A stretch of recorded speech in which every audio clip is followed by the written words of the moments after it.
Hello, Language Arts.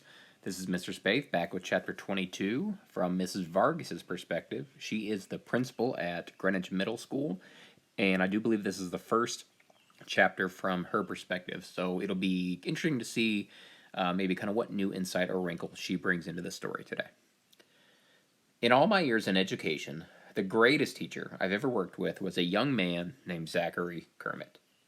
Oh, sure, we were all dedicated back then, fresh out of college and convinced we were destined to change the world one student at a time. Zachary was different.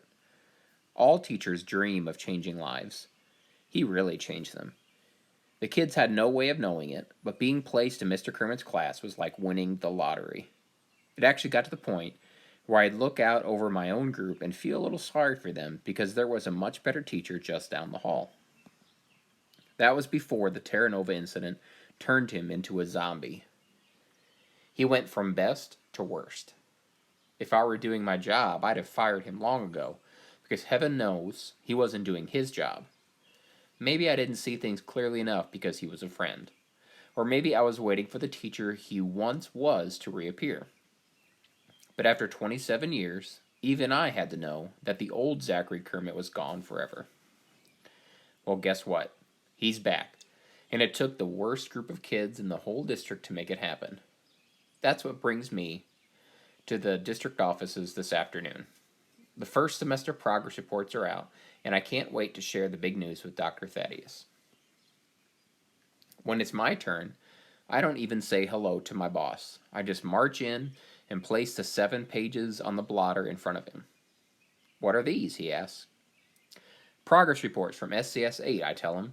Prepare to be amazed. He sifts through the papers, giving a cursory scan to each. You're right, he says finally. I am amazed that an experienced administrator like yourself would be fooled so easily. I'm shocked. Fooled? Look at those results. Okay, they're just brief summaries, but last year these kids were all floundering. This is miraculous. It would be, he concedes, if it was real. Why wouldn't it be real? Zachary Kermit is a fantastic teacher. Oh, sure, he was in a funk for a while. I'd hardly describe 27 years as a while, the superintendent puts in dryly. But these kids and their needs have brought him back, I persist. It's wonderful. It's phony, he retorts. Zachary would never falsify student reports. To keep his job long enough to finish out the year, he would, he tells her. Your Mr. Kermit has figured out what thin ice he's on. He'd do anything to make sure he qualifies for early retirement. Not this, I say stoutly. I admit Zachary hasn't been the greatest teacher up until now, but his integrity has never been in question. Even at his very lowest point, he never claimed to be anything that he wasn't. There's a difference in those kids now. It's not just Zachary. The phys ed coaches see it. The lunchroom monitors see it. Emma Fountain sees it. I see it.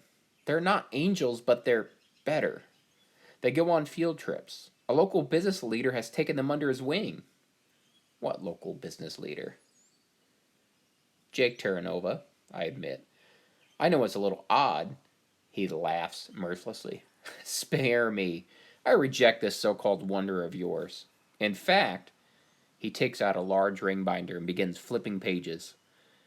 I've been reviewing the district contract. I'm sure you're familiar with Article 12, subsection 9.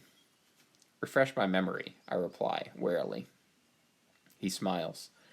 It states that any teacher presiding over declining test grades in a core subject for 3 straight years can be deemed an ineffective educator and fired for cause. I'm appalled. You mean Zachary? He's been moved around so much that you couldn't possibly blame any class's failing grades on him. There's a formula, he explains.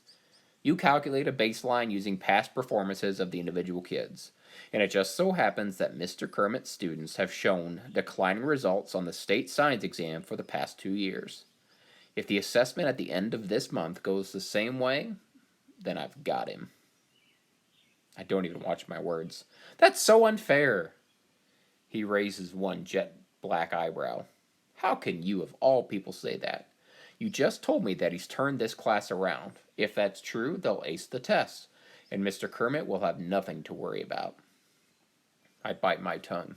This man is my boss. He speaks for the school district, and what he says goes. He may be a stinker, but that doesn't change the fact that it's everybody's job to carry out his instructions. Besides, he's just being sarcastic. But in this case, he happens to be right. Zachary really has transformed that class. They don't have to ace a science test, they just have to beat their scores from past years. How hard can that be? Tests like this one got them placed in SCS 8 in the first place. I leave the office feeling a lot better about Zachary's chances of making it through till June. Still, it can't hurt to pass on a suggestion that he might want to do some extra test prep for the coming science assessment. Forewarned is forearmed. Zachary Kermit is too good a teacher to lose his retirement just because a certain cranky superintendent can't forgive him for something that was never his fault in the first place.